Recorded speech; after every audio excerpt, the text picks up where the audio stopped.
इस पर चर्चा करने के लिए हमारे साथ बीजेपी के प्रवक्ता शहजाद पूनावाला जुड़ रहे हैं, doctor Rizwan Ahmed Islamic scholar हमारे साथ जुड़ रहे हैं, मौलाना हाफिज गुलाम सरवर इस्लामिक स्कॉलर थोड़ी देर में जुड़ जाएंगे और शाहिद अली अध्यक्ष है मुस्लिम यूनाइटेड फ्रंट के, वो भी हमारे साथ थोड़ी देर में जुड़ जाएंगे। आप सभी का बहुत स्वागत।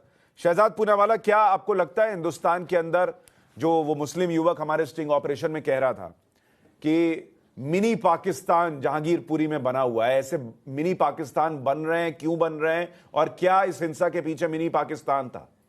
देखिए, मिनी पाकिस्तान कोई ज्योग्राफिकल लोकेशन नहीं है। मिनी पाकिस्तान दरअसल एक सोच है और कई ऐसे लोग हैं जो शायद उनका शरीर यहीं पर है परंतु उनकी सोच वही जिन्ना वाली है और वो ऐसे लोग हैं जो राजनीतिक दलों में भी शामिल है। अफसोस के साथ मुझे कहना पड़ रहा है। देखिए, एक पूरी पैटर्न सामने नजर आई आपको।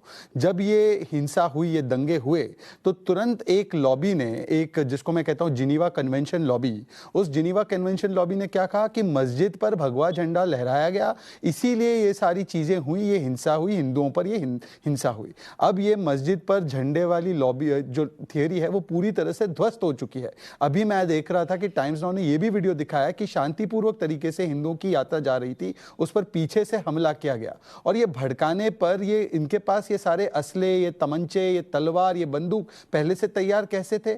और फिर एक और इस लॉबी ने थियरी दी कि ये तो गरीब कबाड़ वाले हैं जिनको जब दंगाइयों को पकड़ा गया और तुरंत प्रभाव से उन पर कार्रवाई की गई और जब भी कोई कार्रवाई कर दी जाती है तो वो कहते हैं बुरहान वानी हेडमास्टर का बेटा है, रियाज नाइकू मैथ्स टीचर का बेटा है, फिर कहते हैं कि कहीं और याकूब मेमन जो है हालात का मारा था, अफजल गुरु जुडिशियल एग्जीक्यूशन हो गई, अंसार गरीब कबाड़ वाला था और ये इस प्रकार की थियरी भी दी जाती है।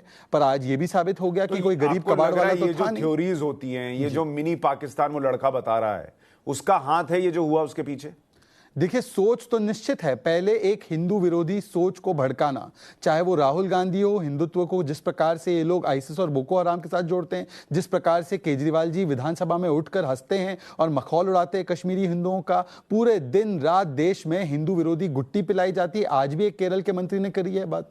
फिर उसके बाद तो इसको मैं कहता हूं सोच। फिर डी फॉर डिजाइन होता है। डिजाइन मतलब कि प्री प्लानिंग के साथ ये सारी जगहों पर किया जाता है। फिर पी फॉर होता है प्रोटेक्शन या प्रोवोकेशन का, एक वोट बैंक का वीटो दे देना कि अगर कोई भी हो वो प्रोवोक हो जाता है और उसको आप जायज ठहराते हो। और आई फॉर इस्लामोफोबिया का नैरेटिव बनाना। ये सारे घटनाक्रम हो और जब कार्रवाई खरगोन में हो तो इस्लामोफोबिया नैरेटिव लेना। करौली में अभी तक मुख्य आरोपी पकड़ा नहीं गया है तो उसके बारे में कुछ नहीं कहेंगे, शिवम के बारे में कुछ नहीं कहेंगे, परंतु दिल्ली के दंगाइयों पर कार्रवाई हो जाए तो गरीब कबाड़ वाला बन जाता है। कबाड़ की आड़ में इनको बचाने का काम। तो ये एसडीपीआई मॉडल है, सोच, डिजाइन, प्रोवोकेशन और इस्लामोफोबिया। इस मॉडल के तहत यही वो मिनी पाकिस्तान की सोच है कि उनको लगता है कि कुछ एनक्लेव बन जाने चाहिए जहां पर हिंदू